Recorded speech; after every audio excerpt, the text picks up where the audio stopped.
Hello everyone. Tonight, we're going to challenge everything you've ever learned in school. Because what if I told you that human history didn't begin in Mesopotamia or Egypt, but beneath a continent now buried under 5 miles of ice? Yes, Antarctica.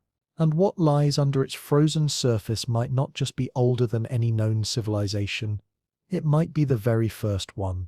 So set your pillow and blanket and relax your mind. Let the cold winds of forgotten time carry you into a story you were never meant to hear. And before we start, if you genuinely enjoy these deep, mysterious journeys into the past, please like and subscribe to the channel, and tell me in the comments what time are you watching this video. Now, let's begin. It was just a frozen wasteland. That's all anyone believed. Antarctica. Endless, white, lifeless. The last place anyone would look for signs of ancient intelligence. For centuries its silence spoke louder than any myth. Sailors feared its jagged ice. Explorers vanished into its howling storms. And as the world grew modern, with its satellites and science and certainty, we told ourselves there was nothing to find there. Nothing at all, until, quietly, the ice began to whisper. It started with shapes. Not the jagged randomness of mountains or the curling forms of snow dunes, but something else, something angular, symmetrical. Satellite scans, originally designed to measure glacial thickness and tectonic activity, began returning anomalies. Beneath miles of compressed ice, radar imagery showed outlines. Some were rectangular, others triangular, set at perfect angles, sometimes in clusters, sometimes alone, but always with intention. Always with design. At first they were dismissed. Glacial movement, interference, imaging glitches. But the deeper the scans went, the harder it was to deny a troubling possibility. These weren't just shapes, they were structures. What disturbed scientists most wasn't just the geometry, it was the depth. Some of the formations were buried beneath layers of ice so ancient, so untouched. They predated most of known human civilization. If the structures were real, if they truly existed where the scans suggested, then they had been built before Egypt, before Mesopotamia, before the idea of history itself. That should have made headlines. It didn't sit. In 2017, something even more puzzling appeared. Heat. A concentrated thermal anomaly was detected beneath the thickest part of the East Antarctic ice sheet. This wasn't volcanic. It wasn't geothermal. There was no fault line, no vent, no explanation, just a soft pulse of warmth, directly beneath one of the strange shapes. The heat was faint, but in Antarctica, even a single degree above freezing is an alarm bell, especially when it comes from nowhere. Governments took notice. Flight trackers picked up increased military activity over areas that had been untouched for decades. Not just supply runs or research drops, but strategic aircraft, planes that didn't belong to science missions. Within months, certain locations in public satellite services like Google Earth were blurred. Some coordinates became inaccessible. Other areas showed digital artifacts, impossible textures, visual noise, corrupted patches that only ever appeared when zooming in on very specific parts of the continent. People asked questions. They were ignored. Then came the stories. A geologist working on a civilian research team claimed to have seen something metallic emerge from a collapsing ice wall during a seasonal melt. He described it as curved, weathered, and impossibly smooth. When he reported it, he was sent back to his home country early. His statement was quietly deleted from the expedition logs. He hasn't spoken publicly since. A year later, a drone pilot operating out of a European base station shared a low-resolution clip showing 3 pyramid-shaped ridges arranged in a perfect triangle hundreds of meters apart. Snow covered 2 of them. The third glinted faintly in the sun. The clip went viral and was taken down within hours. The pilot's license was revoked for safety protocol violations, but those few seconds of footage left a scar on the internet. Enough people saw it, enough people remembered. It didn't help that historical evidence began to resurface, evidence we'd long ignored. Ancient maps, like the Piri-Reis chart drawn in 1513, depicted a southern continent that mirrored the true outline of Antarctica, without ice. The accuracy was uncanny, especially considering it wouldn't be confirmed until we had satellite imaging in the late 20th century. And yet, there it was, hand-drawn on parchment 5 centuries ago. How could sailors from a world that thought Earth was flat have known what lay beneath frozen oceans? Some dismissed the idea outright, but others looked deeper. They traced the lineage of those maps, found whispers of lost source documents, charts said to come from even older civilizations. Civilizations without names, without records, only echoes. If those civilizations had existed, if Antarctica had once been green and warm and habitable, what happened? The standard explanation is that continental drift and orbital cycles led to a slow freeze, that over millions of years Antarctica was transformed into the icy graveyard we know today. But the radar scans didn't lie. The symmetry, the heat, the silence from officials, something about it didn't feel like nature. It felt like burial. That sips when the stories turned darker. A private contractor hired to install communication equipment at an international base reported being kept from certain zones. Entire blocks of ice fenced off, armed guards present. Not local authorities, but foreign soldiers with no identification. When he asked questions, he was threatened with deportation. On his final day, he overheard a conversation he wasn't meant to hear. The phrase stuck in his mind like a splinter. It's still active. He never learned what it was. Speculation exploded online. Forums filled with theories, some wild, others disturbingly consistent. A buried power source. A machine, a facility sealed by ancient builders, a biological vault, or worse, something non-human, something watching. Amid the noise, one chilling theory stood out that Antarctica wasn't just the site of a forgotten civilization, but the prison of one, that beneath the ice was not a city, but a tomb, and that the ice wasn't nature's doing, it was a lock. The deeper this idea goes, the more it corrodes the lines between science and myth. Ancient legends from different parts of the world speak of a land to the south of gods, who fled from a cataclysm, of cities that disappeared beneath snow and ocean. The Mayans, the Dogon, even the Sumerians, each carry a shard of the same mirror. Could they have remembered what we forgot? Could Antarctica have been the origin point of something ancient? Something great, and ultimately something dangerous? And if so, did they bury it themselves? Was the freeze an accident of climate, or an act of desperation? The deeper one looks, the more secrets rise. Glacial cores extracted from over 3 miles deep revealed sediment with high levels of carbon, unusual magnetic readings, and even traces of pollen from plants that don't exist anywhere on Earth today. One core sample, drilled near the heat anomaly, contained a metallic shard, small, corroded, and unfamiliar to metallurgists. It wasn't catalogued. It wasn't preserved. It was taken by an unnamed agency and never mentioned again. The researchers who found it. Their expedition reports were redacted. Darkness thrives where light refuses to go, and nowhere is darker than Antarctica. But perhaps that darkness isn't just physical. Perhaps it's historical, cultural, engineered. The struggle of civilization has always been against the void, the chaos of nature, the loss of knowledge, the forgetting. We build to remember, we write to preserve, we map to anchor ourselves against the shifting tides of time. But Antarctica defies that. It erases, it conceals, it swallows. And maybe that's the point. Maybe there was once a people who reached heights we can't imagine, a civilization of impossible knowledge and staggering ambition.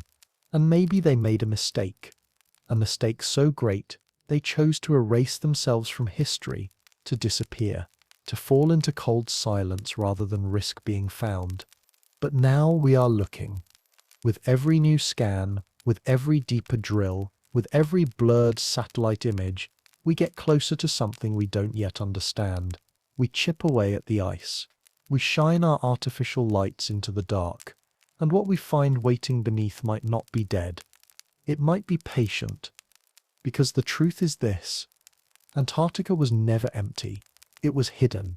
And now the question is not just what lies beneath the ice. Should we keep digging? Or is it already too late?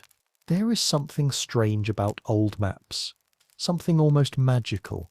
They carry the weight of forgotten journeys, whispered directions, and uncertain lands scribbled onto fading parchment. Before satellites, before Google Earth, before even the idea of modern navigation, humans sketched the world with trembling hands and hopeful eyes. Some maps were right, others were wrong, but a few, just a few, defy all logic. They know things they should not know, see things that should have been hidden. And among these forbidden documents, one name echoes like a shadow through time: the Piri Reis map. Drawn in 1513 by an Ottoman admiral named Piri Reis, the map has fascinated and disturbed researchers for decades. On the surface, it appears like many early maps of the Age of Discovery: crudely drawn coastlines, decorative compass roses, notes written in Ottoman Turkish. But one section stands out, and it is this section that cracks the foundation of everything we've been told about world history. At the bottom edge of the parchment, where there should be nothing but the vast southern ocean, lies something else. A detailed depiction of a coastline, with bays, mountains, rivers, and peninsulas. A coastline that looks startlingly similar to the one we now know belongs to Queen Maud Land, a region of East Antarctica. A coastline that today is buried under thousands of feet of solid ice. According to mainstream history, Antarctica was not even discovered until 1820, over 300 years after the map was made. And yet, here it is, not only shown on a 16th century map, but shown without ice. This simple detail, so quietly etched on aging leather, challenges everything. How could Piri Reis have known? How could any sailor in 1513, lacking the means to even round the southern pole, have drawn something so precise, so uncannily accurate, that even modern cartographers were stunned? When the map was rediscovered in 1929, scholars initially admired its artistry, but it wasn't until the mid-20th century, when US Air Force cartographer Charles Hapgood examined it in detail, that the truth began to break through the ice. Hapgood compared the Piri Reis map with newly obtained seismic radar images of the Antarctic coastline, captured beneath the continental ice sheet. What he found was more than coincidence. It was near-perfect alignment. The shapes of the inlets, the curvature of the land, the proportions of the coast, they all matched, and worse, they matched not the present-day surface of Antarctica, but what lies beneath. It was as though the mapmaker had flown over the continent in modern times, looked down through the ice, and traced the ancient shoreline hidden below. But how? Hapgood was not a fringe thinker. His work was initially supported by none other than Albert Einstein, who wrote a letter endorsing the possibility that Earth's crust might have shifted dramatically in the past, moving entire continents and causing massive climate changes in sudden waves. Hapgood believed the Piri Reis map may have been based on ancient source maps, documents far older than the Renaissance, inherited through forgotten libraries or civilizations lost to time. He called this lost knowledge scientific sophistication in pre-classical antiquity. His peers called it impossible. And yet, the map exists. What makes the Piri Reis map even more disturbing is that it isn't alone. It is part of a pattern, a series of ancient cartographic relics that suggest someone long ago knew the world in ways we still do not.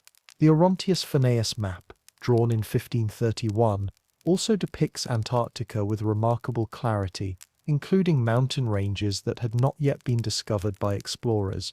The Bouchard map of 1737 shows not only the outline of Antarctica, but divides it into two land masses, something not confirmed until seismic data from the 1950s revealed that the continent does in fact sit on two tectonic plates. Another map by Mercator, the father of modern navigation, displays Arctic land masses where only frozen sea now lies. Each map whispers a truth we've chosen not to hear. It isn't just about what these maps show, it's about what they suggest that someone at some point had access to global knowledge, accurate, measured, and impossibly advanced. These weren't guesses. They weren't imaginative strokes. They were records. But from where? There is no record in the surviving historical archives of any civilization possessing both the seafaring capabilities and the scientific tools to map a landmass hidden beneath ice. The Renaissance, too early. The Greeks, too limited. The Egyptians, their maps were symbolic, not precise. And yet someone knew. Someone not only travelled south of the known world but left behind detailed records of what they saw. Mainstream historians try to dismiss the anomaly by suggesting that perhaps the Piri Reis map was assembled from more recent voyages, but this explanation fails to hold up. The detail on the Antarctic coast, its pre-glacial state, would have been impossible to observe in the 1500s or even the 1400s. That region has been buried beneath ice for at least 6,000 years, possibly much longer. No civilization within recorded history could have mapped it, unless our understanding of history itself is flawed. This leads to one inescapable possibility that there was a time long before our timelines begin, when an advanced culture, human or otherwise, knew the Earth as it truly was. They mapped it, travelled across it, and understood it in ways that we are only beginning to rediscover. And for some reason, traces of their knowledge, like shards of broken glass, have found their way into our past. But if that sep's true, where did they go? Some believe the original maps were preserved in the Great Library of Alexandria before it was destroyed. That fragments of these maps survived, passed down through secret societies, stolen by empires, hoarded by monarchs, and finally ended up in the hands of Ottoman cartographers like Piri Reis. Others suggest something darker, that the knowledge was never lost, just hidden, protected, locked away by those who feared what it revealed. And now, as modern science peels back the ice layer by layer, we're beginning to uncover the same truths all over again. What if these maps were warnings? A message left behind by those who came before, a record of what the world looked like before a cataclysm, before the shift, the freeze, the forgetting.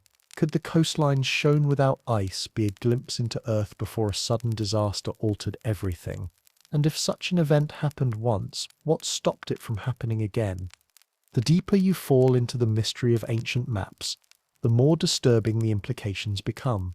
Some maps appear to show not just coastlines but inland cities, mountain passes, and strange notations written in forgotten scripts. A few even mark regions with symbols for gold, fire, or burial. Who drew those symbols? Who translated them? And what did they really mean? There are rumours, always rumours, of lost vaults beneath cathedrals, of maps that were stolen during the Crusades and never seen again, of medieval explorers who died with sketches clutched in their frozen hands, their records burned or buried out of fear, and always, always the trail leads back to the south. To the white land no one was supposed to find. If Antarctica truly held the cradle of some forgotten civilization, if it was once warm, green, and alive, then perhaps the ancient maps are not just records, they are confessions.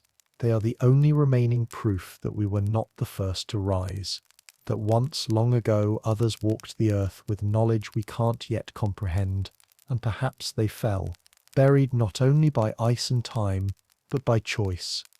Imagine a world where the last survivors of a dying civilization watched the climate shift around them, where they knew that soon everything they had built, the cities, the archives, the temples, would vanish beneath an ocean of ice.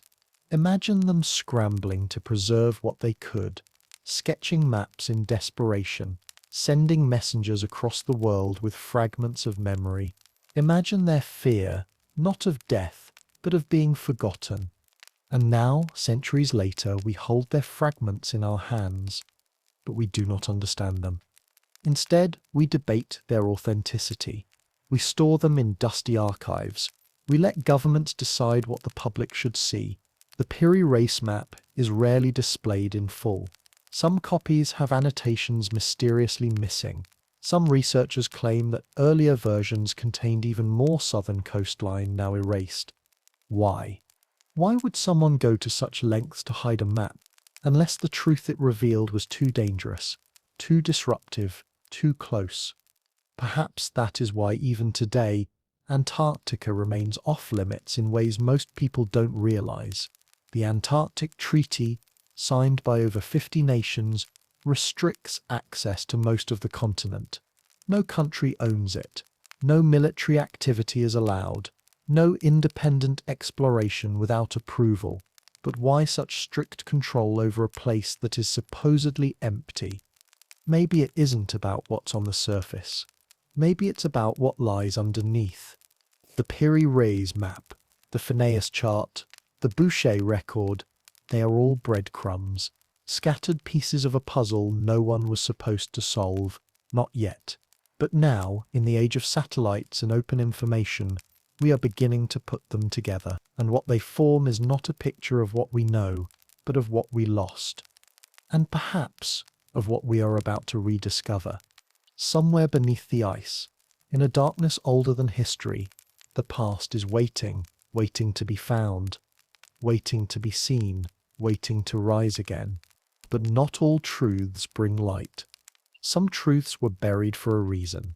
And so we end here for now with a single fragile question pressed into the parchment of forgotten maps, carved into the corners of sealed vaults, and echoed in the silence of Antarctica Sep's endless wind. Who drew the first map? And what did they see that made them hide it? Beneath the coldest place on Earth, something warm is pulsing. It shouldn't be there. Nothing should. Antarctica is the great frozen vault of our planet, a place where even bacteria struggle to survive, where life recedes into silence and ice stretches endlessly in all directions. For millennia, the continent was thought to be nothing but ice and rock, layered in frozen time, unmoving and untouched. Yet in 2017, satellites operated by NASA's Operation Icebridge captured something that shattered that illusion, a subtle, concentrated heat signature deep beneath the surface, in a place where warmth has no right to exist. It wasn't just the presence of heat that was troubling, it was the location. The anomaly was detected beneath the East Antarctic ice sheet, one of the thickest, most ancient ice formations on the planet. A place where the ice is 2 miles thick and dates back millions of years. A place so cold and so buried, it's like looking into the memory of the Earth itself. And yet, there it was. A pulse, a signature, an unexplained anomaly of warmth, radiating slowly, steadily from far below the surface. At first, scientists attempted to explain it away. Perhaps it was geothermal activity, a fault line, a volcanic vent hidden beneath the bedrock. But as the data was examined, it became clear there were no volcanoes there, no seismic activity, no tectonic movement. The heat didn't rise like magma would. It didn't spread, it simply existed, concentrated, consistent, and disturbingly symmetrical. Unlike natural thermal patterns, which tend to be chaotic and irregular, this signature had shape, edges, angles, and it was large. What makes this anomaly even more bizarre is what surrounds it. The area above the heat pulse has long been a zone of interest, both scientifically and, curiously, politically. For decades, nations have scrambled to set up research stations nearby. Some areas, once marked for open study, suddenly became off-limits. Independent expeditions were denied permits.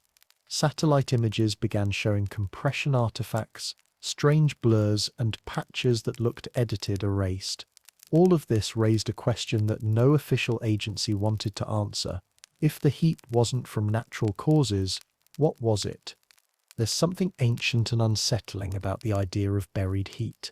Warmth where there should be only cold.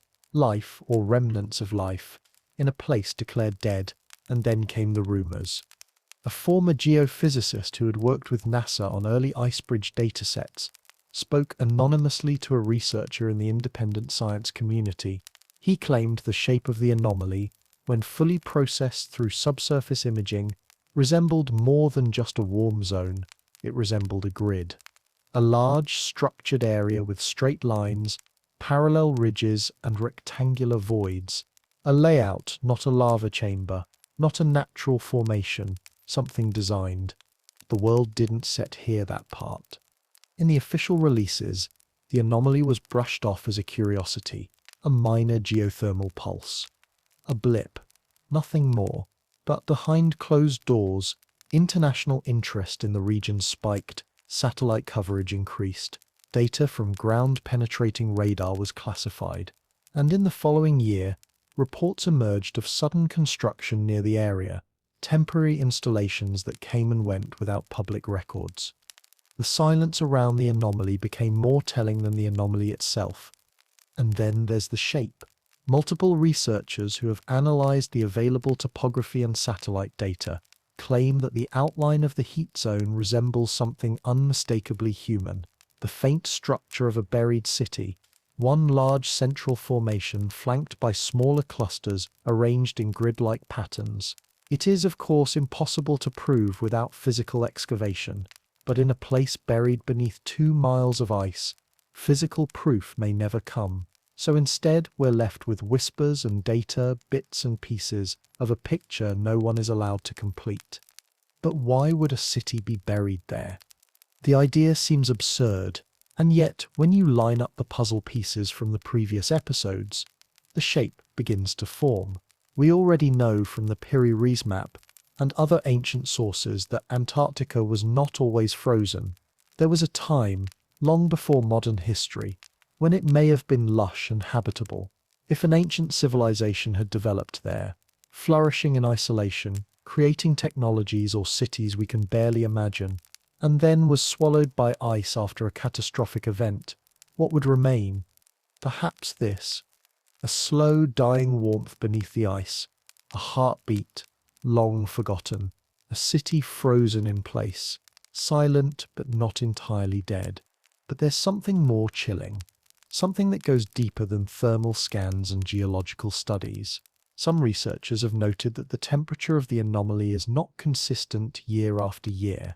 It pulses, it fluctuates, it breathes, as if whatever lies below is still functioning, impossibly after thousands, maybe tens of thousands of years, not active in a way that suggests life or movement, but in a way that suggests energy, power, persistence.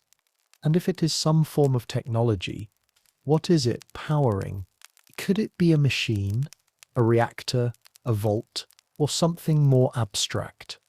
An energy source tied to a system we no longer understand. There are legends, scattered across ancient cultures, of machines buried beneath the earth, Atlantean crystals, Vimana engines, devices that harness the Earth's own frequency.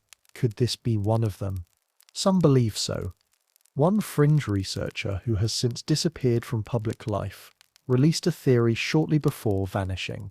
He proposed that the thermal anomaly in Antarctica was not only artificial, but was part of a global network of ancient power nodes, structures designed to regulate or manipulate the Earth's magnetic field. He pointed to megalithic sites around the globe, Stonehenge, the Great Pyramid, the Nazca Lines, as potential markers in the same system. His claim was that Antarctica held the central node, the key, the core, and that its reawakening, if uncontrolled, could trigger worldwide consequences. No one took him seriously, but he also claimed that shortly before his research was deleted from online repositories, he was visited by people he described only as governmental but not official. He said they warned him to stop, to let the ice remain buried. His final blog post ended with a single line: "Something is humming beneath us, and we're not supposed to hear it." And that sips what makes this anomaly so terrifying. Because if it is artificial, if there is truly something ancient beneath the Antarctic ice, still radiating warmth, still pulsing with energy, then everything changes. Our timeline, our understanding of prehistory, our place in the story of civilization. It means someone came before us. someone capable of creating a power source that lasts for millennia, someone who built something in the most desolate part of the world and then either disappeared or was destroyed.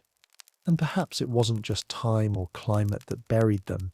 Perhaps they were silenced deliberately, hidden, sealed. The theme of civilization versus darkness comes full circle here. Imagine a great city of light, a center of knowledge and power, located at the far edge of the world. Imagine it flourishing in secret, untouched by the conflicts and collapses of the ancient world. And then, something happens. A disaster, a miscalculation, or perhaps a threat. Something that forces them to shut it down, to abandon their creation, to bury it beneath layers of engineered ice or accelerated weather patterns. Perhaps what lies beneath isn't just a city. Perhaps it's a warning. And now we stir digging too close. The technologies we use to explore the world, satellite imaging, deep radar, seismic scans, are peeling back the layers of forgetfulness. The ice, which has for so long served as nature's lock, is now melting, and beneath it, the secrets are stirring. What if the heat isn't just a side effect, but a response? What if our intrusion has activated something? What if the pulse we detected in 2017 wasn't the beginning, but a symptom? Some theorists believe that the ice sheet itself may be a kind of containment system, an unintended byproduct or an intentional design. If that's true, then melting the ice may not just reveal history, it may release it. We are no longer passive observers. With each scan, each expedition, each accidental discovery, we are pulling at the threads of something much larger, and no one knows where the unraveling leads. NASA has not commented further on the anomaly. No new public data has been released.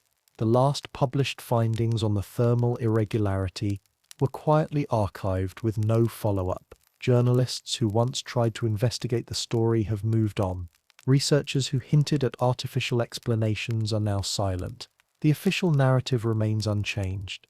It's just geothermal activity, nothing to see. But the pulse remains. And now, perhaps, the question we should be asking is not what is beneath the ice, but why it is warm. What is it waiting for? Who built it? And why? After all these years, is it still on? There is a place so isolated, so silent, and so cold that even the wind seems hesitant to move through it. Vast white emptiness surrounds it on all sides, and time itself feels frozen in place. It is a region without names, without towns, borders, or life. It is the last place you would expect to find anything precise, anything shaped with intention, anything built. And yet, through the stillness and snow, something sharp juts out from the ice, triangular, symmetrical, perfect. Not one, but many. Satellite images from this lifeless expanse began circulating quietly in fringe science circles in the early 2000s. They showed what appeared to be pyramids, massive, snow-covered geometric structures rising from the heart of Antarctica, far from any known mountain range, too regular, too uniform, too deliberate. At first, they were dismissed.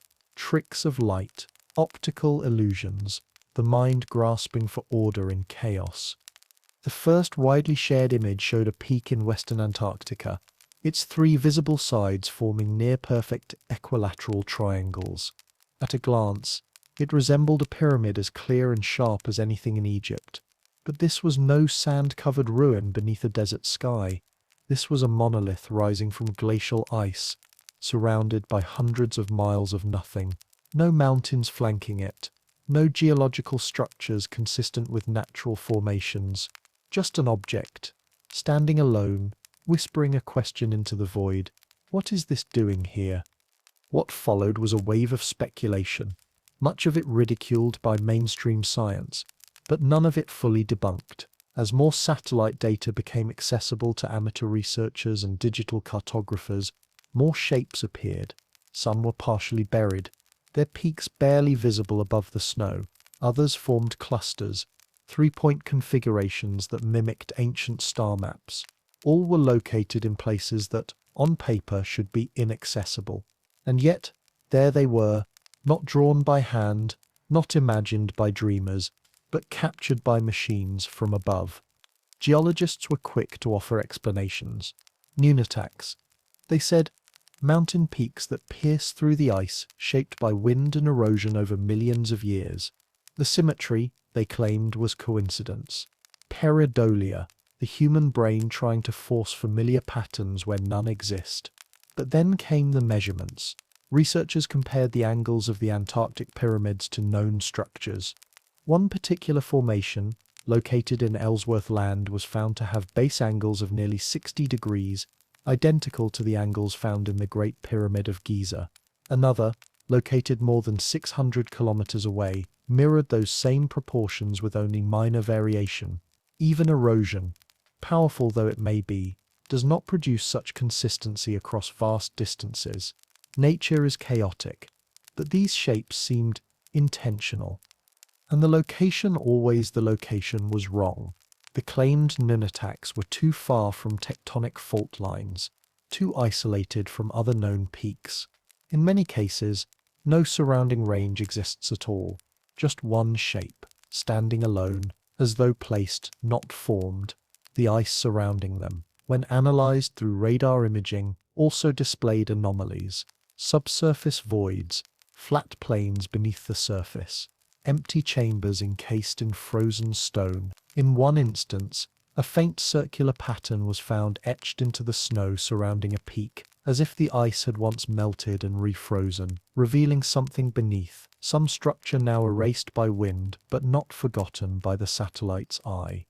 Theories began to spiral, ranging from the plausible to the fantastical. Some suggested these pyramids were outposts, monuments or markers left behind by an ancient civilization that once lived freely across the planet, long before the continents took their current shape. Others claimed they were part of a global network of pyramidal sites, all aligned to astronomical coordinates, all sharing mathematical properties we're only beginning to understand. From Egypt to Mesoamerica, Bosnia to China, now even Antarctica, was there a pattern? Were these pyramids signs of a lost global culture? Skeptics laughed, but they did not explain. Because while nunataks are real, they are not supposed to look like this. And while natural symmetry does exist, it does not persist with this frequency in this region with these proportions. The shadows cast by these icy shapes, when measured against the sun's angle, created perfect isosceles silhouettes. Their placement on the Earth, in some models, aligned with ley lines, those hypothetical energetic pathways that connect sacred sites across the globe. And one of the Antarctic pyramids, when plotted alongside Giza, Teotihuacan, and Angkor Wat, completed a triangle with disturbing geometric precision. Then came the whispers from within. A former contractor working with a European research station claimed he had flown over one of the sites during a transport mission. From the air, he said, the structure did not look like a mountain. It looked artificial. Its sides were smoother than they should have been. Snow clung to it differently, like it had once been polished. He also claimed, cryptically, that what was above was nothing compared to what was below. He said this just once, during a radio interview that aired late at night on a forgotten shortwave channel. He was never heard from again. It's not just the shapes that unsettle, it's their silence. In a world flooded with noise, data, opinions, explanations, these formations sit in stillness. No official agency has ever sent a formal expedition to study them. No academic paper has analyzed their symmetry. No geological survey has taken samples from their core. Instead, all references to these pyramids are confined to fringe websites, low-resolution photos, and vanishing social media posts. Occasionally, a new image will surface, sharper, closer, but it is always scrubbed quickly, the source deleted, the user silent. In this digital age, where even rumors echo across millions of screens, these pyramids remain strangely untouched by the mainstream, as if someone somewhere wants it that way. There's an old idea that pyramids are more than tombs, more than monuments, that they are machines, resonators, anchors, that their shape is not symbolic but functional, designed to harness energy, direct it, stabilize it. If that's true, what were they stabilizing in Antarctica? What were they built to protect or contain? And then there is the possibility that chills deeper than the coldest wind, that these structures are not from a civilization that vanished, but from one that never left. Because when you look closely at the placement of these pyramids, not just their location on the map, but their orientation, their alignment, their angles, they appear not ancient but recent, not decayed but preserved. The ice has not destroyed them, it has hidden them, preserved them, frozen them in time. Like artifacts in a museum, no one is allowed to enter. And if that's the case, if these are not ruins but remnants, then what is their purpose now? Are they still functioning? Still sending signals? Still watching? Some believe that beneath the ice, each pyramid connects to a deeper system, a network of tunnels or cavities long buried, extending through the bedrock.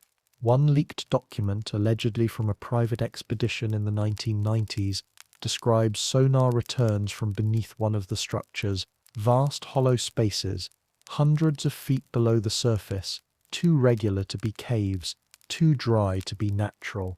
The report mentions metallic traces, resonance, a frequency that disrupted their instruments. The team was pulled. No explanation given. Another explorer, an independent glaciologist, claims to have found unnatural magnetic fields near one of the peaks. Brief, erratic fluctuations in the Earth's local field, centered not on a ridge or a mountain range, but on a perfectly triangular hill.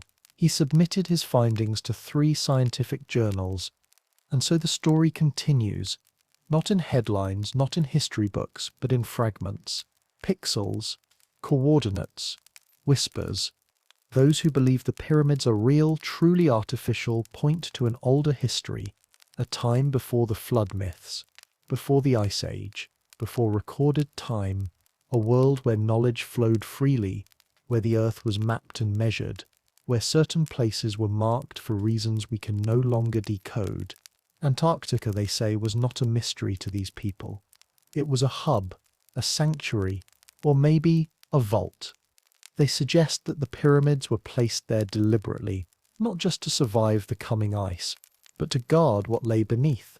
Not treasures, not texts, but technologies, beings, gateways. Theories diverge wildly, but they all agree on one thing: what lies below is not meant to be found quickly. The ice is not an accident. It is the final lock on a door that was sealed for a reason. And now, as the ice melts, the door creaks open. We are approaching something ancient, and the pyramids may be the first sign. Markers left not to guide, but to warn, like tombstones at the edge of a graveyard, or boundary stones at the edge of a kingdom long fallen. Civilization and darkness. Always that battle, always that theme. We push forward with science, maps, exploration, believing we are discovering, but perhaps we are not pioneers. Perhaps we are merely returning to what was once known and forgotten. The pyramids do not speak. They do not explain. They do not confirm or deny. They simply exist, in silence, in symmetry, in snow, and in that stillness they tell us something more powerful than words. They tell us that someone was here before us, someone who understood geometry, energy, and the silence of stone, someone who knew how to build, not for decades or centuries, but for eternity. And so we look up from our screens, squinting at the blurred edges of satellite images, searching for answers in pixels and shadows. But perhaps the answer is not in what we see, but in what we're not allowed to see. The missing images, the denied permits, the zones marked restricted, the voices that fall silent. Some truths are buried, not because they are forgotten, but because they are feared. And tonight we leave you with this question, echoing over the frozen plains, circling the cold angles of those impossible peaks. If pyramids were found in Antarctica, who put them there? And what are they waiting for? There are places in the world where secrets go to sleep, buried under layers of protocol, distance, and denial. And then there is Antarctica, a place so remote, so silent, and so harsh that it should not attract the constant hum of engines or the precision of military flight paths. It is not a battlefield, it is not a city, and yet the skies above this icy nothingness are far busier than they should be. Long-range radars and civilian tracking services have, over the last 2 decades, picked up a series of quiet but deeply unsettling patterns. Planes flying with their transponders off, aircraft looping over certain coordinates without explanation, flight plans filed and then scrubbed, and sometimes even more disturbing, planes that never appear on record at all. The question is simple: what are they doing there? For decades, the official narrative has remained unchanged. Antarctica is a place of peace, a scientific preserve, shared by the nations of the world for research and environmental protection. Under the Antarctic Treaty System, no country can claim it, no military operations can be conducted, and all activity must be openly declared. It is supposed to be the one untouched space on Earth, pure, neutral, and silent. But that silence has grown louder in recent years, drowned out not by science but by secrecy. In the early 2000s, a surge of unexplained aerial traffic over Antarctica was noticed by amateur flight radar watchers. Most of these observers had no agenda. They simply enjoyed tracking commercial and military flights as a hobby. But when they zoomed in on the white continent, they began seeing strange loops, holding patterns, and aircraft whose identifiers didn't match any known registries. Planes that appeared, circled, and vanished, sometimes flying in complete silence, sometimes hovering near certain restricted coordinates, zones with no research stations, no weather centers, no apparent reason to exist. The more curious observers posted screenshots. Some were ignored, others were taken down. The first concrete anomaly came in 2009, when a US Navy LC-130 Hercules made an unscheduled emergency landing near the Transantarctic Mountains. Officially, the plane was part of Operation Deep Freeze, a logistics and support mission that supplies the American McMurdo Station, but the location of the landing was far from McMurdo. In fact, it was far from any known installation.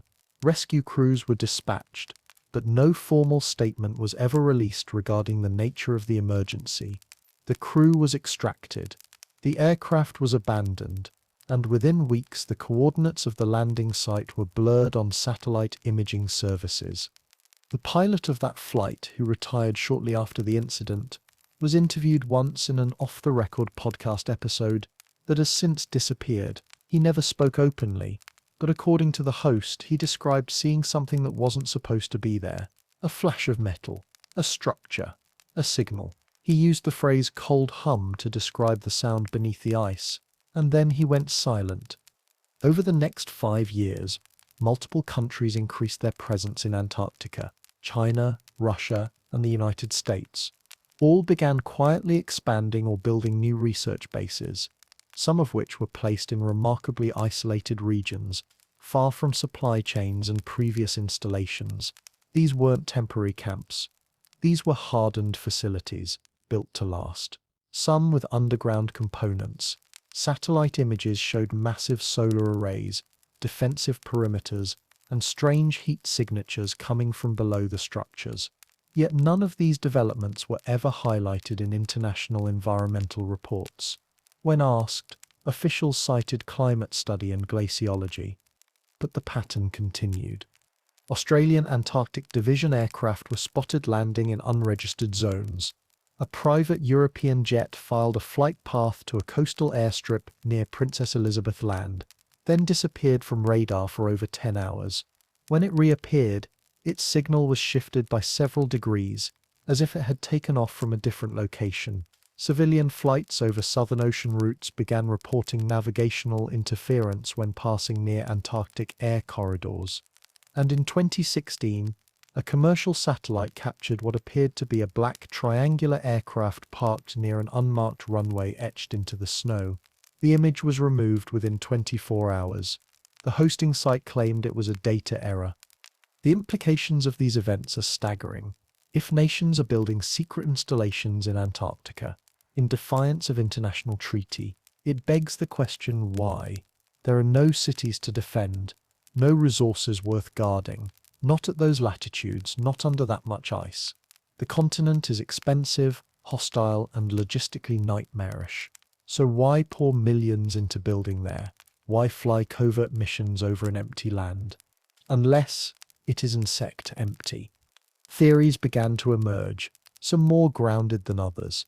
One suggested that the installations were not scientific or military, but custodial, that these bases were built not to explore, but to monitor, that something had been discovered under the ice, a structure, a vault, a power source, and governments were racing to understand it, contain it, or exploit it.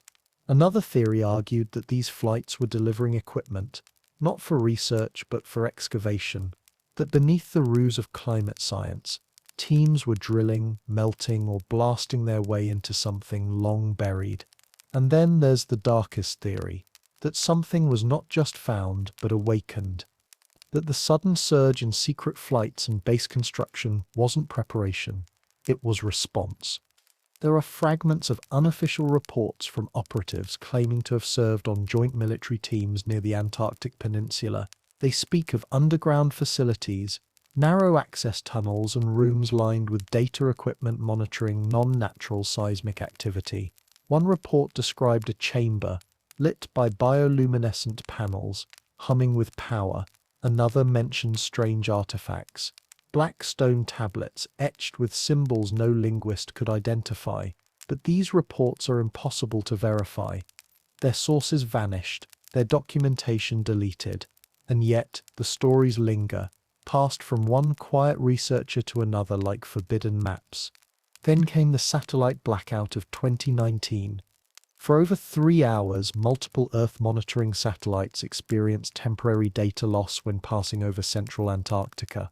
The blackout was not simultaneous, but staggered, almost like a sweep. Ground stations attributed it to solar interference, but astronomers noted no solar flares that day.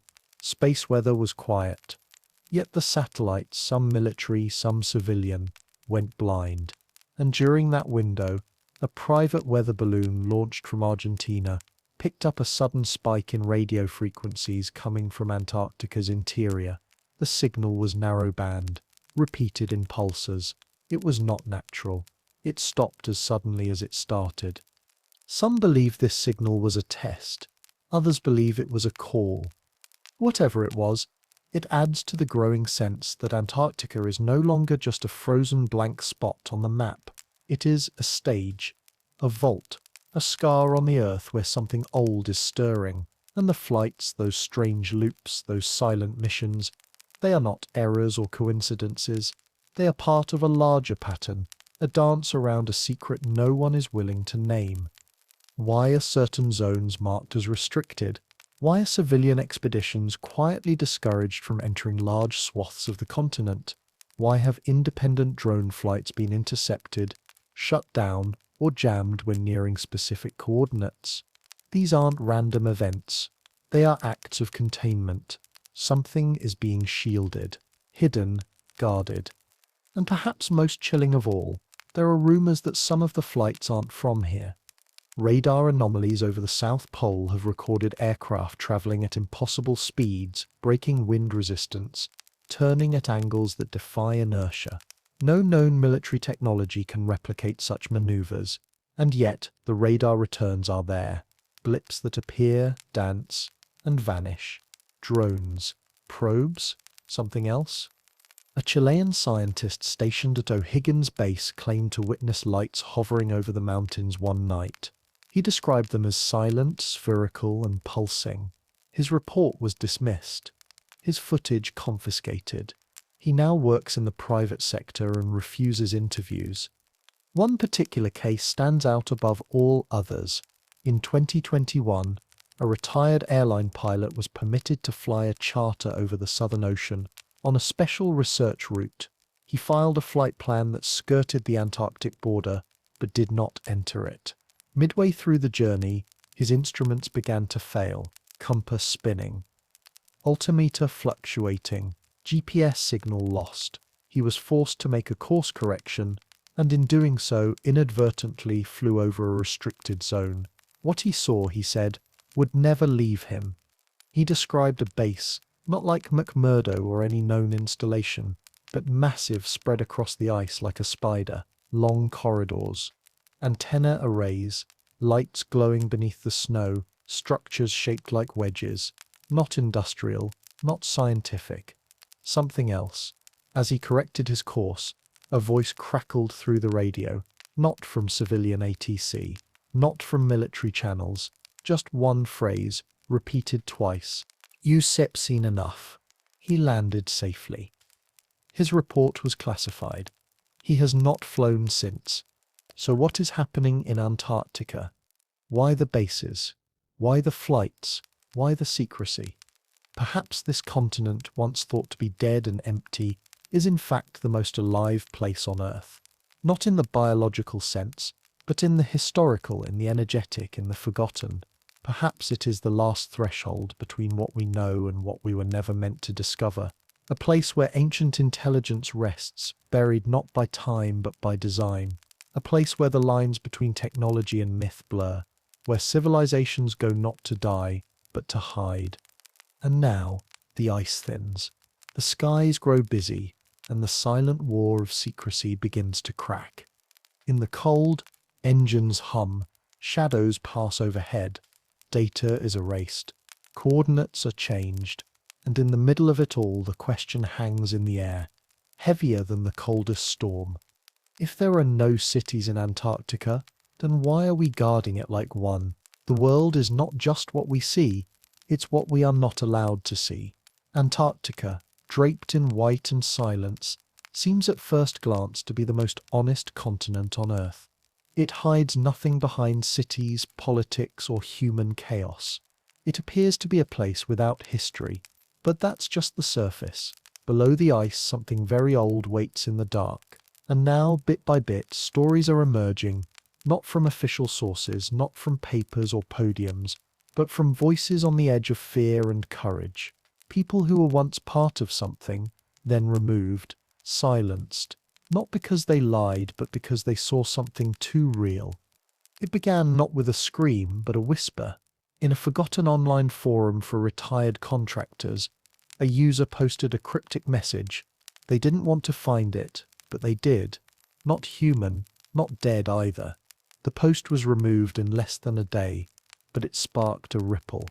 Within weeks, others joined in, most posting anonymously, using voice distortion, VPNs, burner accounts.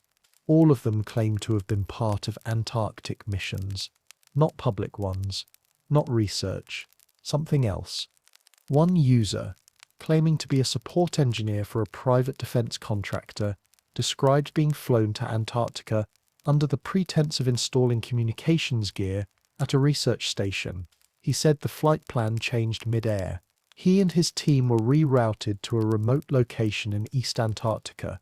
No name, no map marker, just coordinates. When they landed, they were told not to use any devices with cameras. Their phones were collected. They were given new uniforms with no company branding. Then, they were taken underground. He described tunnels carved into the ice, but too smooth to be recent, as if they had been there for years or longer. The deeper they went, the warmer it got, not uncomfortably so, but noticeably. Lights were embedded in the walls, blue-white, not bulbs, but panels. No wires, no generators. They were told the power source was classified, and then they reached a chamber. The man said it was vast, so large he couldn't see the far wall. In the center stood a shape, black, smooth, and impossibly tall, not stone, not metal. Something in between. He called it a spire, but admitted that wasn't quite right. It looked like it had grown there, he said, but also like it had been built. He and his team were not allowed to approach. They did their installation work in silence. One technician asked too many questions and was removed. When they returned to the surface, they were flown out on a different plane than the one they arrived on. Their exit debriefs included NDAs so restrictive, he said, you couldn't even dream about what you saw without breaking contract. That man's account was deleted, his username erased, but others picked up where he left off. A woman who claimed to have worked with a joint European-American archaeology initiative said she was stationed near the Shackleton Range for a glacial sediment study. Her team was told to look for evidence of microbial life beneath ancient lake beds. What they found, she said, was a grid. Beneath one of the test cores, radar showed a perfect 90-degree angle, then another, outlining what appeared to be a rectangular corridor beneath 1.7 miles of ice. Not a cave, a corridor. Within a day, a helicopter arrived with new personnel. Her team was disbanded. She was flown back to Germany. The report she filed was never published. She received a visit at home 3 weeks later. 2 men, no IDs. They didn't threaten her, she said. They just asked her to forget what she saw. For the good of progress, they told her. Some chapters on set meant to be reopened. But the stories didn't stoop. One researcher, this time a glaciologist, leaked photos anonymously to a dark web archive. The images were blurry, low resolution, but haunting. One appeared to show a wall, perfectly smooth, jet black, partially exposed by a melting ice face. Another showed what looked like embedded symbols, circles within circles, overlapping lines, unfamiliar geometry. The files were downloaded by a handful of users before the archive vanished. The glaciologist hasn't been heard from since. Then came something stranger. In 2022, the Canadian pilot, contracted for aerial photography missions, claimed he was flying over an unmarked zone west of Queen Maud Land when he saw a fissure in the ice that had not been there the week before. At first, he thought it was just a crevasse, but as he circled, he noticed something below, metallic, angular, reflective. He said it looked like a hatch, a square frame with markings too symmetrical to be natural. He photographed it, sent the images to 2 colleagues. Within 48 hours, both recipients had their cloud accounts locked for suspicious activity. He was grounded indefinitely for violating airspace protocols. The hatch images were never recovered. This might have all faded into obscurity, just more noise in the digital void. But something else happened that turned rumors into obsession. Satellite blurs. Multiple Google Earth users, comparing historical satellite imagery, began noticing that certain areas of Antarctica had changed, not naturally, but digitally. Coordinates that once showed untouched snow now showed smudges, compression artifacts, pixel blocks. In one case, an entire ridge had been edited out. In another, the shadow of a tall rectangular object was still visible, but the object itself had been erased. When questioned, representatives from the mapping platform cited data stitching errors, but amateur geospatial analysts countered that the blur zones were too targeted, too precise. They weren't random. They followed patterns. One particular area, repeatedly blurred, matched the exact location of a 1994 Argentine expedition that was abruptly cancelled mid-mission due to technical difficulties. No further explanation was ever given. So what exactly is being hidden? And more importantly, why? Many believe the answer lies not in what was built, but in who built it. The recurring theme in these insider reports is the same. The structure, the symbols, the material, none of it looks human. The geometry doesn't follow conventional design. The walls don't bear tool marks. The few objects that have been described defy metallurgy. One item, allegedly extracted from beneath a ruined vault, was described as a sphere suspended in a triangle of glass, constantly rotating but never touching the walls. It emitted a low-frequency hum that caused dizziness when approached. The object was removed and taken to an undisclosed facility. Some have argued these stories point to alien technology, something not of this world, buried deep before our civilizations began. Others believe it's the remnants of a lost human society, so advanced, so foreign to us now that we no longer recognize our own fingerprints. A third theory walks the line between the two, that the builders were us, but not from now. That what lies beneath Antarctica is a scar from a future that was erased, a break in time, a technological wound sealed in ice. And if it is technology, true, functioning technology, what is it doing now? One whistleblower claimed that in 2015 an experiment was conducted deep beneath the ice in cooperation with 3 major world powers. He said it was an activation test, that a device retrieved or reconstructed was powered on for the first time in millennia. The results were catastrophic. Not visually, not structurally, but energetically. Instruments malfunctioned. Magnetic fields shifted. One researcher collapsed and spoke in what sounded like a forgotten language for over 3 minutes. The project was shut down. The vault was sealed, but the energy signature didn't fade. Another claimed that the ice itself reacts to the tech, that certain areas begin to melt, not from heat but from vibration, a harmonic frequency that destabilizes molecular bonds. If true, it would explain the mysterious heat anomalies NASA tried to dismiss. Not geothermal, not solar, something else, something pulsing, broadcasting. Civilization and darkness. Over and over again that eternal conflict rears its head. What if the darkness is not ignorance but memory? What if we have forgotten not because of time, but because of trauma? What if humanity once reached the heights of knowledge, and then, when it was too much, buried it all, locked it away in the only place no one would look? And now, driven by curiosity or greed, we are tearing the lid off a vault that was never meant to be opened. Because technology is never neutral. It remembers, it responds, and sometimes it resists. The stories coming out of Antarctica are fragmented, often unverifiable, always frightening. They tell of labs that shouldn't exist, of equipment monitoring fields we don't understand, of ancient symbols that match none of Earth's languages, and most chilling of all, of eyes beneath the ice. Not literal ones, not human, but something watching, something aware.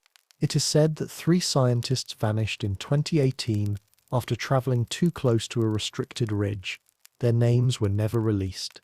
Their base reported them lost in a storm, but internal documents leaked months later showed their GPS trackers flatlined in a place where no storm had been recorded. Their final recorded message, allegedly sent by satellite phone, consisted of only one word: awake.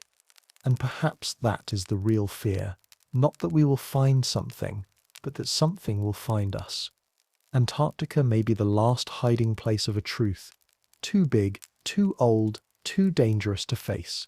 And now our satellites orbit, our radars scan, our drills descend. But beneath the cracking ice, the past is not dead. It sits waiting. No one builds perfect geometry by accident. In nature, randomness is the rule, not precision. Yet beneath Antarctica's suffocating miles of frozen silence, something exists that breaks this law. Again and again, strange shapes, symmetrical, aligned, intentional, emerge from radar scans and satellite imaging.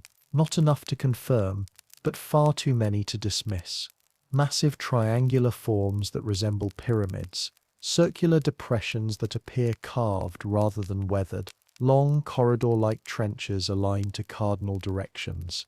These are not the erratic scars of glaciers. They are designs. But the real question isn't what these structures are. It's who built them, and how, and why. If these shapes and signatures are evidence of ruins, and even the most skeptical are starting to admit they might be, then their existence forces a deeper confrontation with history. Because according to everything we've been taught, civilization began no more than 6,000 years ago. Sumer, Egypt, the Indus Valley, these were the cradles of organized human life. Before that, we were scattered tribes of nomads, barely mastering fire, chasing herds across barren plains. That is the accepted timeline.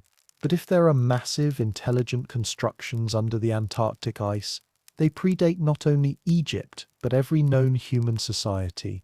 And if that's true, either someone else built them, or our own past is far darker and deeper than we imagined. Some say it's impossible, that there's no way an advanced human civilization could have existed tens of thousands of years ago. But what if they're wrong? What if our memory is shorter than our story? There's a quiet movement growing in archaeology. Researchers who believe history didn't begin in Mesopotamia, but rebooted there, that something came before. Evidence for this lost civilization theory isn't limited to Antarctica. All across the globe, sites are emerging that shouldn't exist. Göbekli Tepe in Turkey, a megalithic complex dated to 11,600 years ago, thousands of years older than the pyramids. Nan Madol in the Pacific, built from massive basalt columns stacked like Lego blocks on a sunken reef. The underwater structures off Yonaguni in Japan, with steps and terraces that look cut, not formed. These aren't isolated mysteries, they are clues, and together they whisper that human history may be a palimpsest, written, erased, and written again. Could it be that we once had the knowledge to shape the earth with perfect angles, align buildings to stars, and craft monuments that would outlive glaciers, and then lost it? One theory suggests a global cataclysm, perhaps a comet impact or a series of solar flares that wiped out an advanced human civilization around 12,000 years ago. This aligns eerily with the Younger Dryas period, a sudden and mysterious return to Ice Age conditions. Some scientists now entertain the possibility that the rapid cooling was triggered by an external event. If that event devastated the planet, melting polar caps and flooding coastlines, entire civilizations could have been swallowed. Not just their people, but their memory, their cities, their stories. And perhaps their most sacred knowledge was hidden somewhere it couldn't be reached, somewhere it could sleep untouched, like Antarctica. But there's another possibility, one that pulls the mind further from the comfort of human timelines. What if we didn't build it? What if we weren't the first intelligent species on this planet, or even the only ones? The evidence on present is mathematical. The structures under Antarctica, though only partially imaged, appear to follow patterns found in sacred geometry.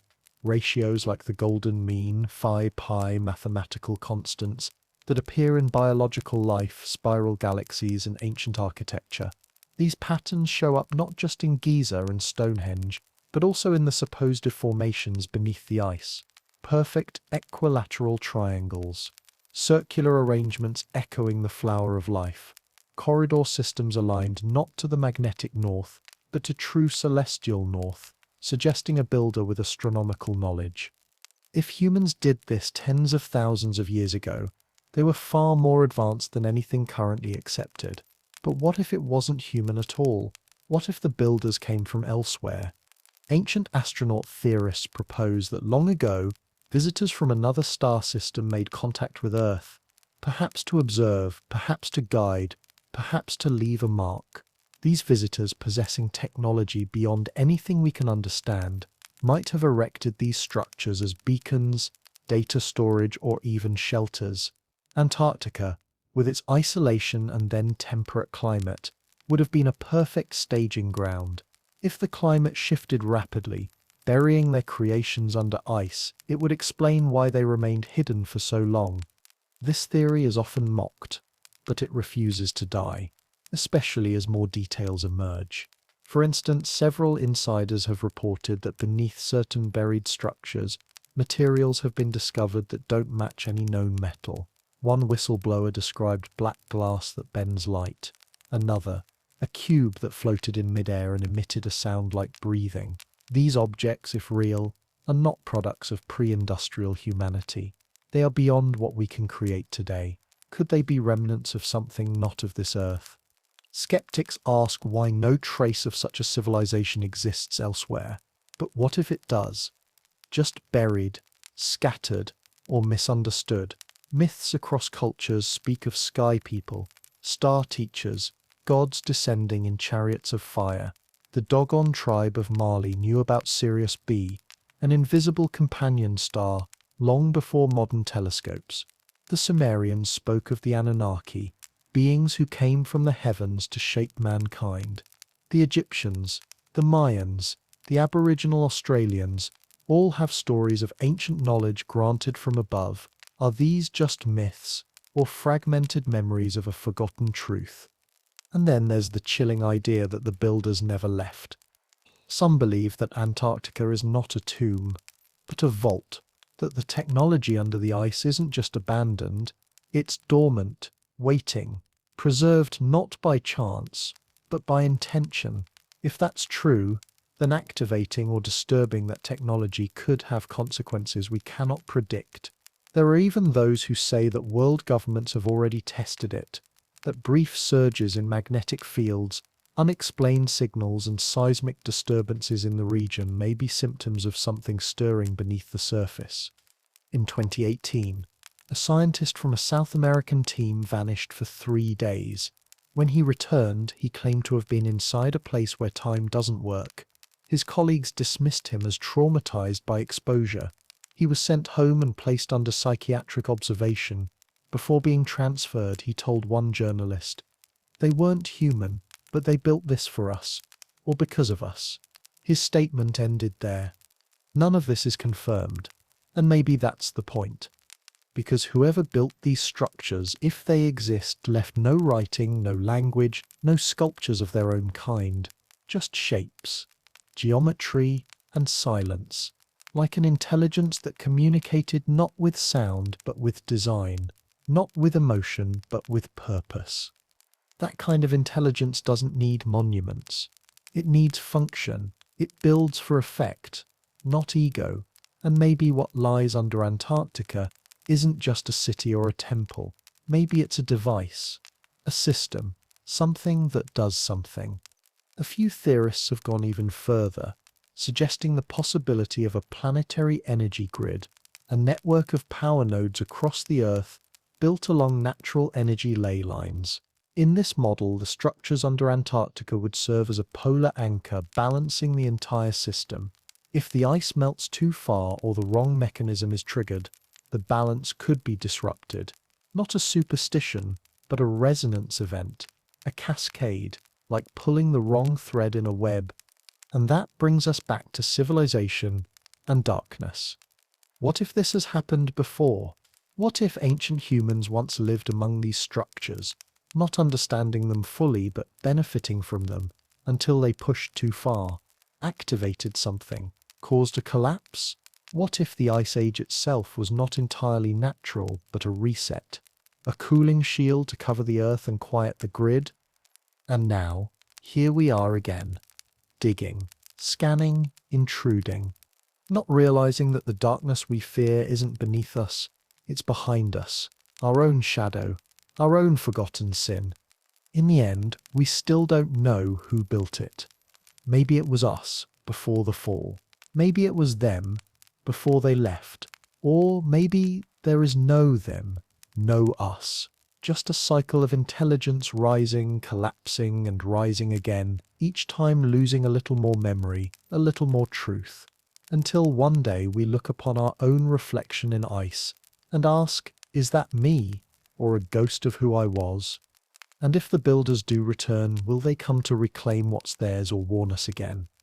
As always, Antarctica gives no answers, just wind, ice, and silence. But now we leave you with one question, echoing not in sound but in shape. If you found a machine older than memory, would you turn it on? They say legends are just stories with the details lost to time. But what if time didn't just erase the details? What if it moved the whole truth, shifted it so far beneath ice, silence, and political red tape that we stopped believing it was ever real? One name has echoed through thousands of years, across cultures, oceans, and belief systems. Atlantis, a city, a continent, a civilization that burned too brightly and vanished too completely. For generations, people searched for it in the wrong places, beneath the Mediterranean, off the coast of Spain, at the bottom of the Atlantic Ocean. But what if we've been looking too close? What if we've been looking west, when the truth lies south? Plato didn't write myths. He wrote warnings. In his dialogues, Timaeus and Critias, he described a land of astonishing advancement, with technology, military might, agriculture, and social structure beyond anything the world had seen. A land larger than Libya and Asia combined, sitting just beyond the Pillars of Hercules, which we now call the Strait of Gibraltar. A land that once threatened the known world and then vanished beneath the sea in a single day and night of misfortune. Scholars have debated it for centuries.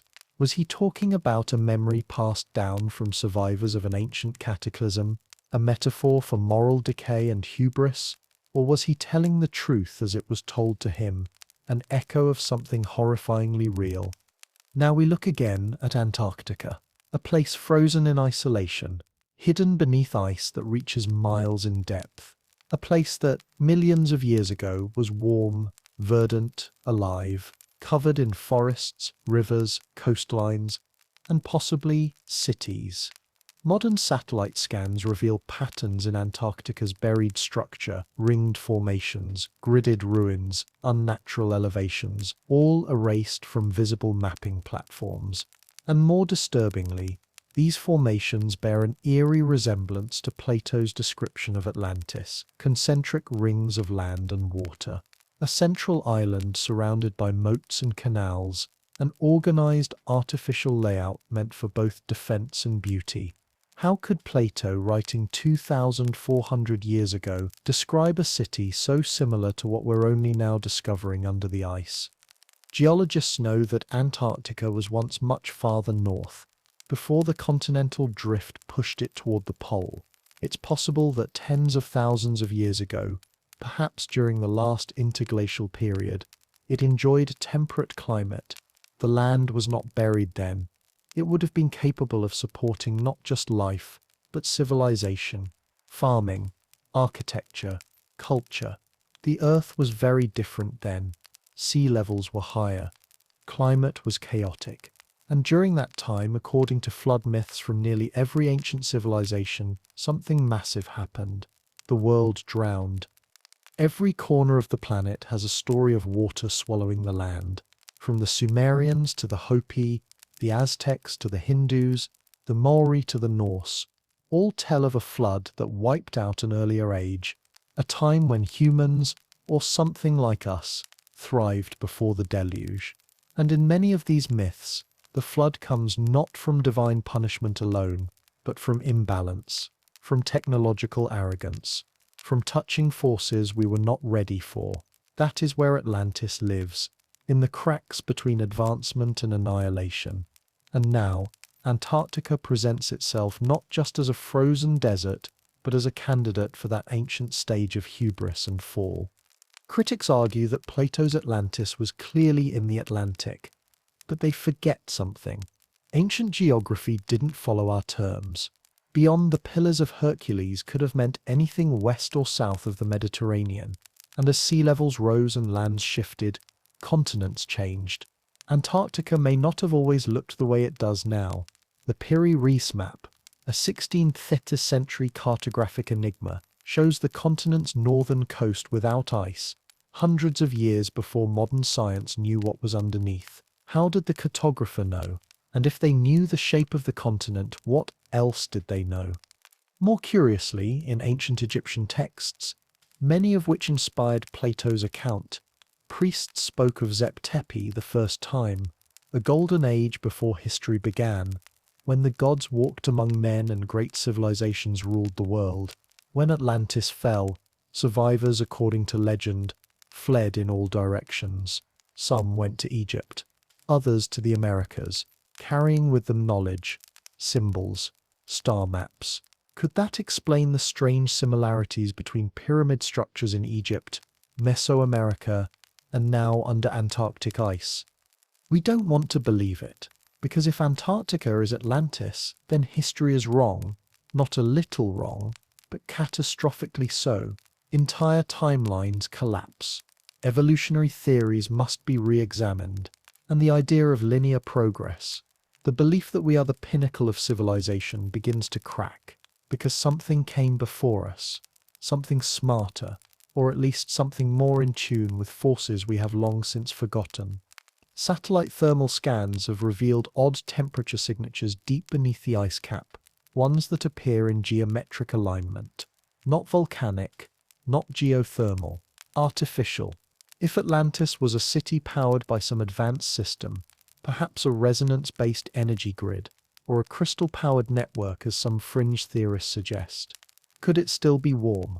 Could some part of it still be functioning, buried alive beneath the glacial tomb? If so, it would explain the government cover-ups, the secret expeditions, the blurred-out satellite coordinates. It would also explain why so many nations are suddenly interested in a continent that should, by all logic, be scientifically barren. Whistleblowers have told of vaults beneath the ice, sealed halls filled with incomprehensible machinery. Others speak of doors etched with patterns that don't match any known language, yet feel disturbingly familiar. One archaeologist allegedly vanished after reporting that he had found the city of concentric rings. His last known communication was a single sentence: "It was never a myth." Of course, none of this has been confirmed, but that doesn't make it less real, because stories have power, and they persist for a reason. The world's oldest stories are the ones we dismiss as myths, but myths are mirrors, and perhaps what we see in the myth of Atlantis is a reflection of ourselves. What if the ancients were warning us that when we rise too fast we fall even faster, that when we forget the balance between nature and technology, we drown not just our cities but our souls? Maybe Atlantis wasn't just a city. Maybe it was a cycle, a stage of evolution that repeats every time we forget who we are. The survivors of that fall, if there were any, would have told the story the only way they knew how, through symbol, through temple, through legend. And now we're approaching the ice again. This time with machines, with drones and satellites and particle analysis. We're digging at the memory of something we buried ourselves, or were forced to bury. Could Atlantis have been sealed beneath Antarctica on purpose? A continental quarantine covered by snow and silence, but maybe it sits not sealed forever, as the ice melts due to climate change. Or perhaps something deeper, we are uncovering more than just ancient rock. We are uncovering memory, a planetary scar, and if that scar opens again, what comes out might not be water. Some believe Atlantis was a colony, not just of humans but of hybrid beings, a cross between species, designed for balance, for progress, for wisdom. But when pride overtook them, when they began manipulating forces beyond comprehension, nature struck back, or the earth did, or something else. What if Antarctica holds the last remnants of these beings, not just their technology but their DNA, their knowledge, their warnings? In some submerged ruins found off the coast of India and Japan, carvings show elongated heads, circular eyes, beings holding orbs of power. These images match almost exactly with cave paintings found in South America and Africa. And now, as satellite scans reveal similar artistic patterns beneath Antarctic rock layers, the connection becomes harder to dismiss. Different continents, same shapes, same story. One passage from Plato is often overlooked. He writes that the Atlanteans grew too proud and forgot the divine, that they became obsessed with conquest and dominance. It was then, he says, that the gods struck them down, not out of anger but necessity, to restore balance. Maybe the gods were just natural law. Maybe Atlantis, in all its greatness, became a threat to the very fabric of Earth. A technology or consciousness too dangerous to be left unchecked. And now we're still approaching the same line. We live in a time of unprecedented technological acceleration. AI, quantum computing, space colonization. We are climbing fast. But have we built our foundation on sand, on forgotten warnings, on broken cycles? Atlantis, if it lies under Antarctica, may be not just a ruin but a prophecy, a mirror to where we're headed. and maybe a door. Because every myth ends the same way, with the return of the knowledge of the past, of whatever was once buried. So as you stare into the white silence of the southern pole, ask yourself what story sleeps beneath and what happens when it wakes. The ice is melting. The sky grows heavier, and somewhere deep below, stone begins to hum. There are places on this planet so far removed from light and memory that we consider them timeless, untouched, unspoiled, dead. But what if those places are not dead, just dormant? Underneath the unbroken white expanse of Antarctica, beneath 5 miles of ice older than anything we can fully comprehend, we have found something impossible, something ancient, something that speaks, not in any voice we recognize, but in symbols, etched into stone, hidden in frozen time.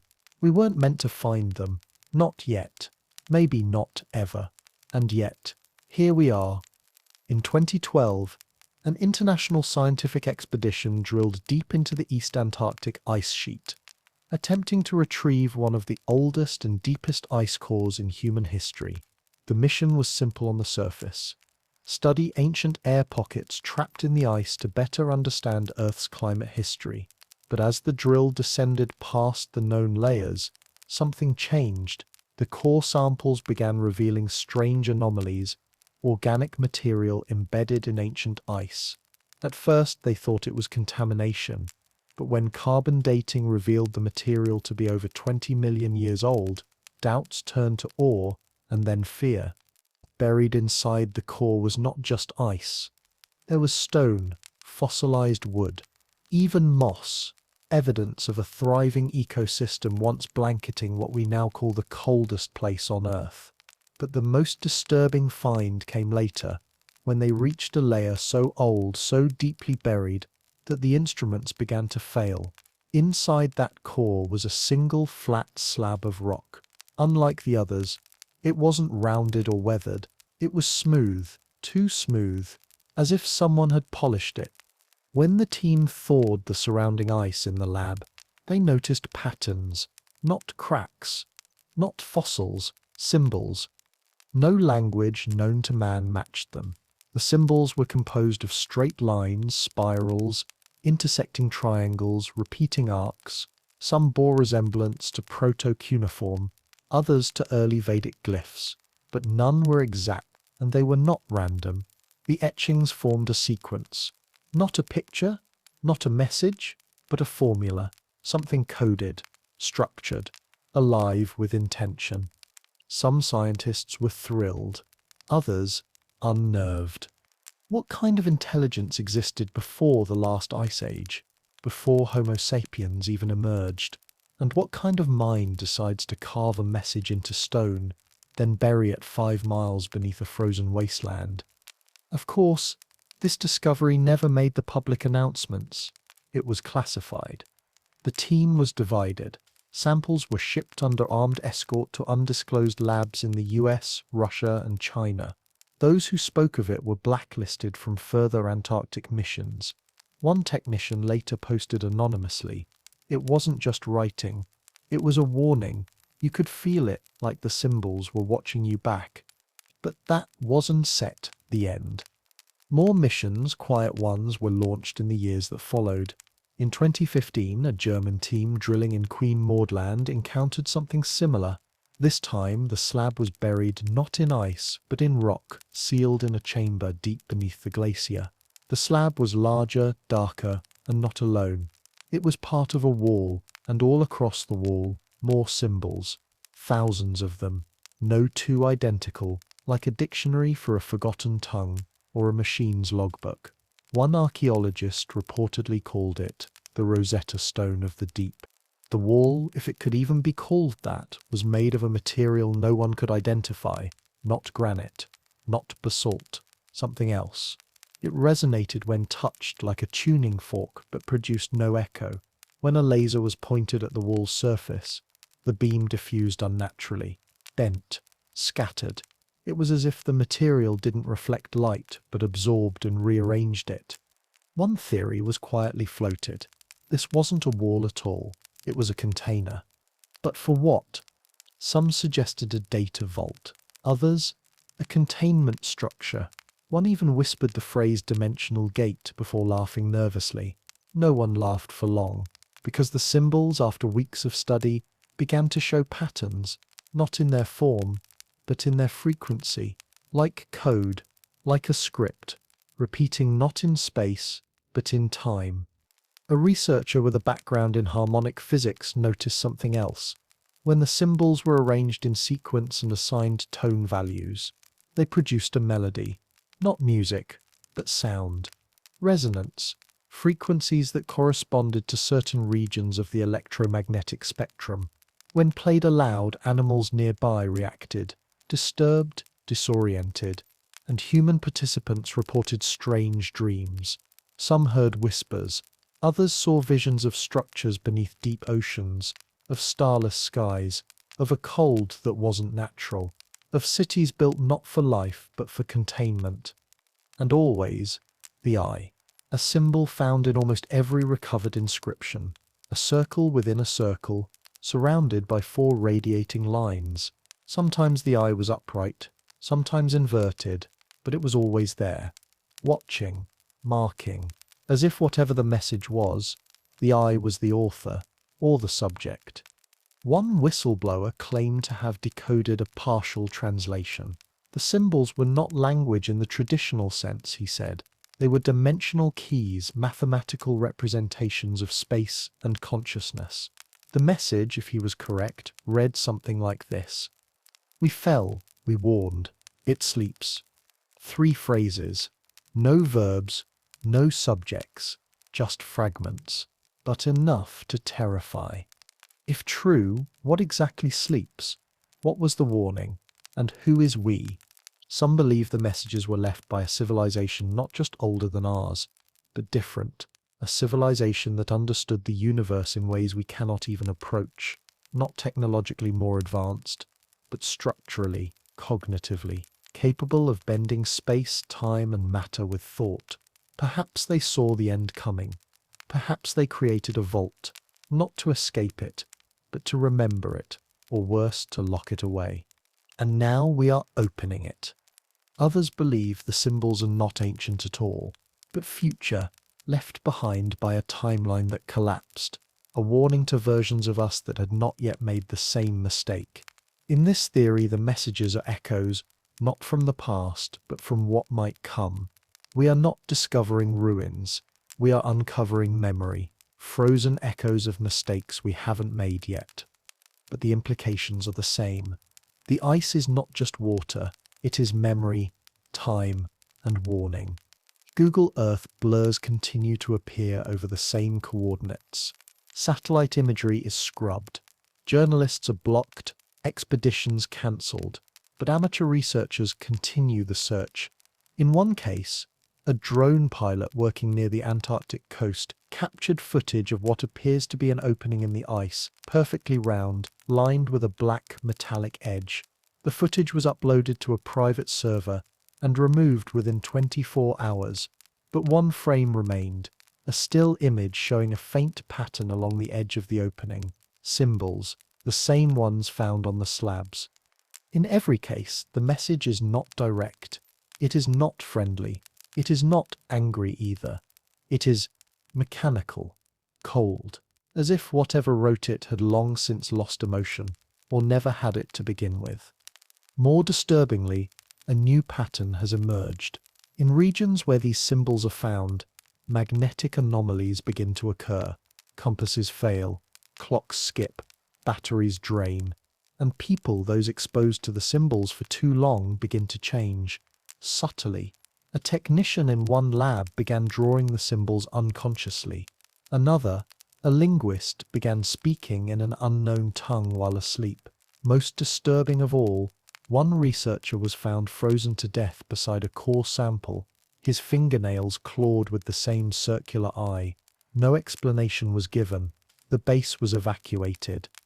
Some say the symbols are alive, not sentient but recursive, that they rewrite thought, infect minds, not as a virus, but as a key, unlocking something ancient inside us. a memory buried in our DNA, something we're not supposed to remember. Because maybe we were there.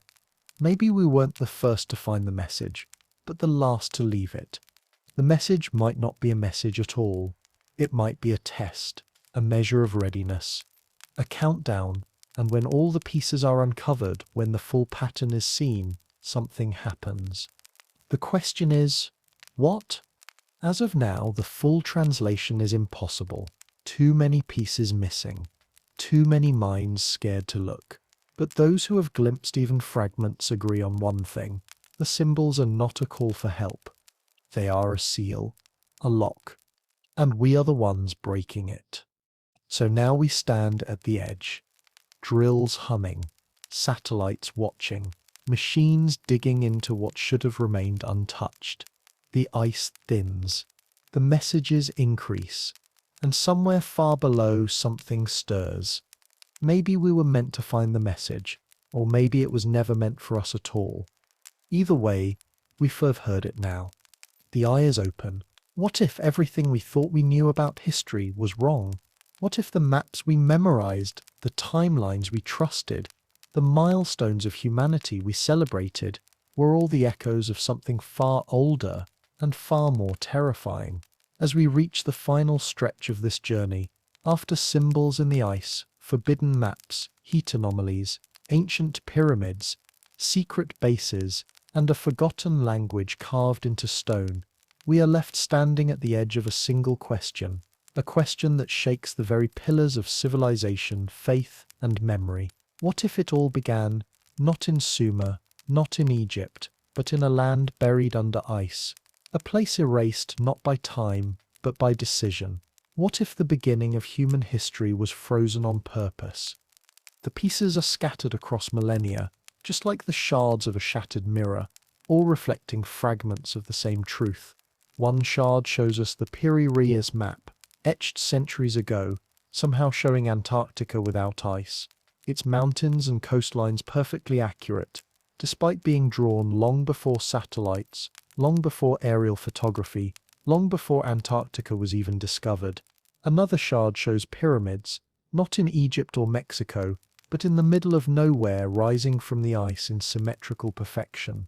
A third reveals the heat anomalies, a warmth buried deep beneath the surface, in the most frozen part of the world, unexplainable by geology or nature, aligned with structures that should not be there. Then come the whispers from pilots, scientists, archaeologists, and whistleblowers, who speak of vaults of technology, of walls that hum and doors that open without touch. And in the deepest core of all, a message. Symbols etched into ancient stone buried 5 miles below the surface. Warnings, formulas, something alive. Every episode we've walked through has pointed to fragments, mysteries, echoes. But now, as we step back and look again, we see the shape of something whole, and it does not resemble the story we were taught. Consider this. The earliest official civilizations we acknowledge, Sumer, Egypt, the Indus Valley, all emerged seemingly out of nowhere. Complex language, advanced astronomy, monumental architecture, hierarchical societies. Suddenly, no slow evolution, no progression from primitive tribes, just cities. Cities with myths of flood, fire, and sky gods. Cities that speak of knowledge brought to them, not developed by them. In every case, the first stories aren't of their own birth, but of survival, of memory, of something lost. Egypt, the oldest of them all, tells of Zep-Tepi, the first time, a golden age when the gods ruled, when knowledge flowed like rivers, when the pyramids were already ancient. The Mayans speak of earlier suns, worlds that rose and fell before this one.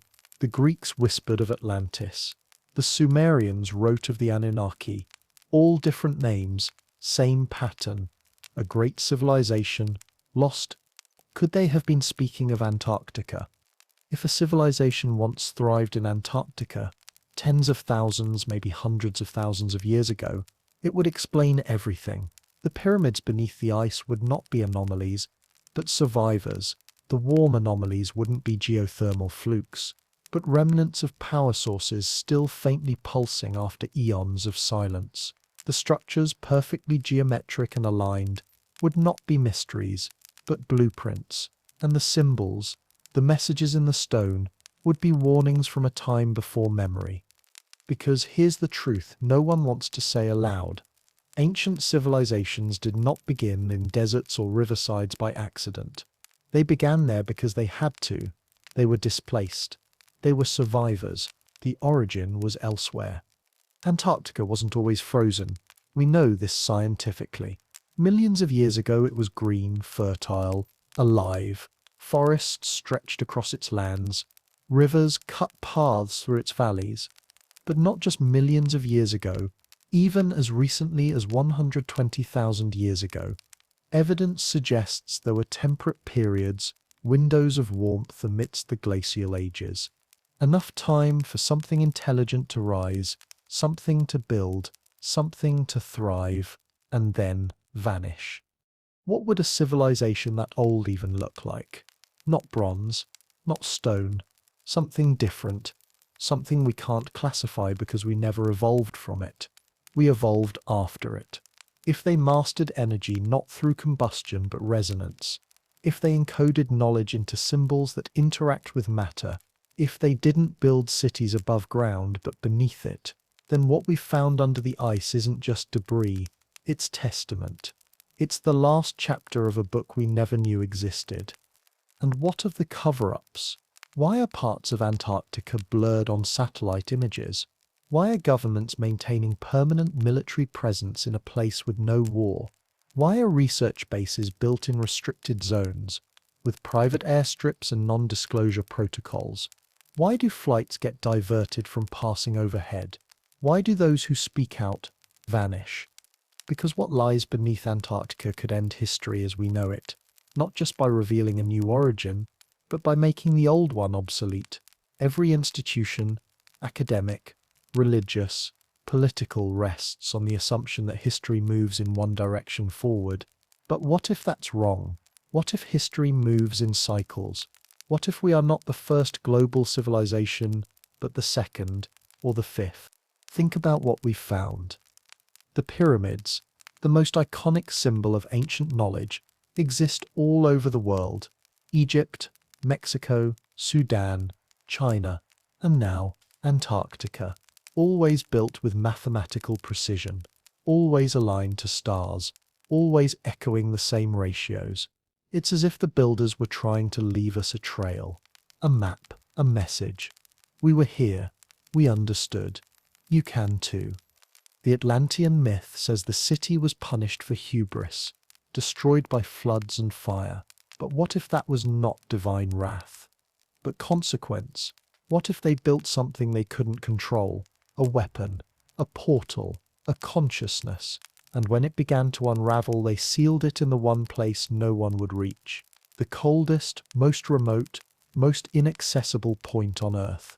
Then they told their story through myths, monuments, and memory, so that one day when the ice began to melt, we would remember. But have we? The messages we've uncovered aren't invitations, they're warnings. The symbols, the eye, the spirals, the lines that bend when viewed too long, they don't teach, they watch, they record, they measure. What if the civilization that came before us didn't fall because of war, or plague, or climate? What if it fell because it awoke something? And what if we stir about to do the same? Every heat pulse under the ice could be a heartbeat. Every blurred satellite image could be a lock. Every whistleblower silenced could be a guardian, shouting into a void we refuse to hear. Antarctica is not just the end of the Earth. It may be the beginning of our story, a continent-sized monument to memory and caution. And now, as the ice melts faster each year, we are waking something up. Not necessarily a being, maybe a system, a cycle, a reckoning. In ancient texts, the end is always linked to the beginning. In the Norse sagas, Ragnarok ends the world and begins it again. In Hindu cosmology, the universe ends in fire and is reborn in water. In Egyptian myth, Ragnar descends into the underworld every night. facing the serpent Apep to ensure the world survives one more day. What if these were not just myths? What if they were echoes, distorted memories of an event that once happened? A cycle that began under the ice. Now, as we bring this series to a close, we're still left with a single disturbing truth. Everything we discovered, every anomaly, every symbol, every ruin, every lie, they all point to one conclusion. Antarctica was not just the setting of a mystery. It was the cradle of a civilization. Older than Sumer, older than Egypt, older than us. We didn't begin in Mesopotamia. We restarted there. And maybe we are due for another reset. Because the last time a civilization reached this level of knowledge, the earth swallowed it whole and buried it in white silence. Now, the ice melts, the symbols reappear, and the story begins again. The question is not whether we will find the truth. The question is whether we shall survive it.